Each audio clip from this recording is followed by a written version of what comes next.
Si vous me donnez la possibilité de parler à tous les membres de la prison, c'est tout à fait possible pour moi de les transformer en des caractères idéaux. C'est ce qu'a dit Srila Prabhupada aux dirigeants de la prison de Tihar à Delhi en 1962. Et après avoir créé l'Association internationale pour la conscience de Krishna, certains disciples ont pris très à cœur de développer ce programme, c'est-à-dire présenter la conscience de Krishna dans les prisons.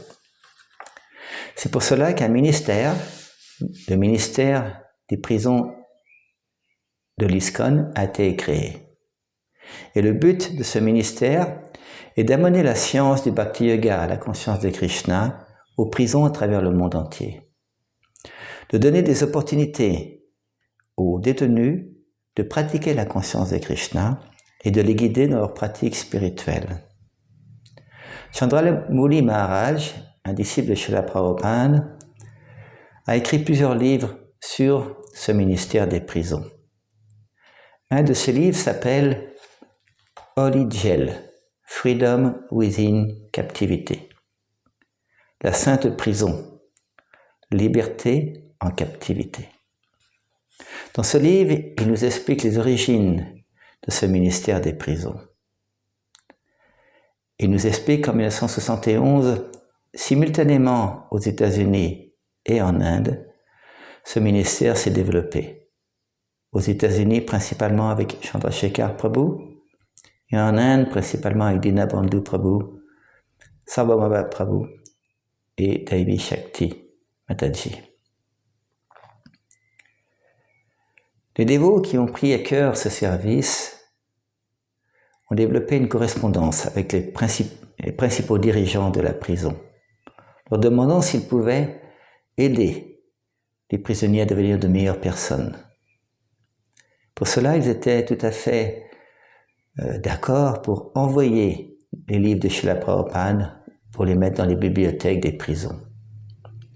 Et petit à petit, un certain nombre de prisonniers se sont trouvés intéressés à la science de la conscience de Krishna.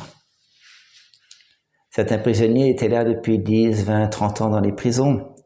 Certains avaient des sentences de 50, 70, 90 ans. Parce qu'ils avaient fait toutes les bêtises du monde. Tuer, voler, violer, toutes les bêtises du monde.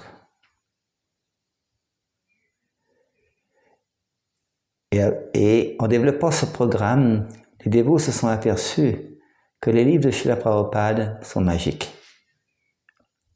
Ils peuvent transmettre le message de la conscience de Krishna à tout le monde, qu'on soit en prison ou en liberté, soi-disant. Le monde matériel, bien entendu, est comme une prison. Et on peut être en prison dans la prison.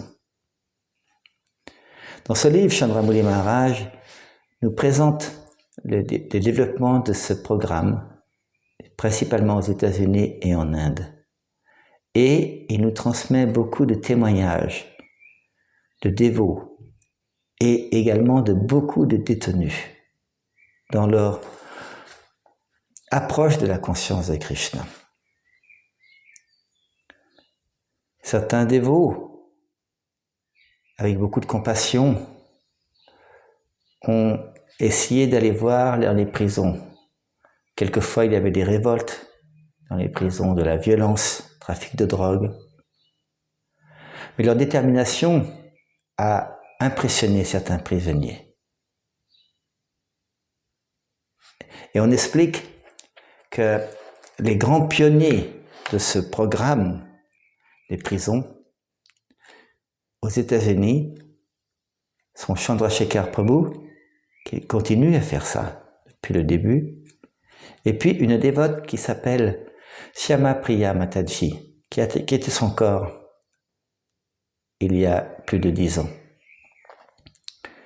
Cette personne était seule, sans mari, avec plusieurs enfants, difficulté à vivre, mais également très déterminée à vouloir aider les prisonniers. On explique qu'elle avait comme 500 fils dans les prisons. Elle écrivait régulièrement, entre 20 et 30 lettres par jour, pour toujours guider les gens sur la conscience de Krishna, inspirer les gens à chanter Hare Krishna. Et un certain nombre de prisonniers prenaient très au sérieux justement cette vie spirituelle, et un certain nombre ont suivi naturellement le principe de chanter au moins 16 tours par jour. Certains chantaient quelquefois jusqu'à 32 ou 64 tours par jour. Un certain nombre d'entre eux ont été initiés, de ces prisonniers, par des maîtres spirituels de l'ISKCON, tels que Bhyakrishna Maharaj, Chandramouli Maharaj, Bhakti-Marg Maharaj, et en Inde principalement Jayapataka Maharaj, Gopal Krishna Maharaj. C'est un programme peu connu, mais très intéressant, parce qu'il montre l'importance de Srila Prabhupada et de ses livres. Et Chandramouli Maharaj termine son livre en citant quelques pensées très importantes et très profondes. Je vais les lire, ou plutôt les traduire. Ce livre est au sujet de comment beaucoup de vies, beaucoup de personnes ont été transformées en rencontrant Srila Prabhupada à travers ses livres et en étant éternellement bénies par la puissance de ces mots sacrés. En lisant les livres de Srila Prabhupada, beaucoup qui étaient emprisonnés dans l'état ont compris ce qu'est la véritable liberté et comment l'obtenir. Par conséquent, la prison peut servir comme un moyen d'amener certaines entités vivantes à la vie spirituelle. Des personnes qui, sans la prison, jamais ne seront venues à cette vie spirituelle. Naturellement, personne aime être en prison. Quoique peut-être, pour quelques-uns, la vie en prison est meilleure que la vie à l'extérieur. Mais on peut avec justesse dire que tout ce qui nous inspire à développer la vie spirituelle est bénéfique, sans s'occuper de comment ça arrive. La prison, pour beaucoup, a été la jonction sur le chemin de la bhakti. Celui qui recherche la vérité dans la vie bénéficiera de cela dans n'importe quelle circonstance. Par conséquent, nous avons donné le titre Holy Jail, c'est-à-dire la sainte prison. C'est un endroit où tout le monde peut obtenir l'opportunité de rencontrer un pur dévot, Srila Prabhupada, dans la forme de ses enseignements purs. Quand un disciple a demandé « Comment serons-nous capables de nous associer avec vous une fois que vous nous aurez quittés ?» Sa divine grâce, Srila Prabhupada a répondu « Lisez mes livres, je suis dans mes livres. » Pour beaucoup en prison, les livres de Srila Prabhupada ont prouvé qu'ils étaient complètement nécessaires pour commencer la pratique de la conscience de Krishna, et ils ont continué à nourrir et à soutenir, à améliorer leur vie spirituelle. La Prabhupada Ki Jai.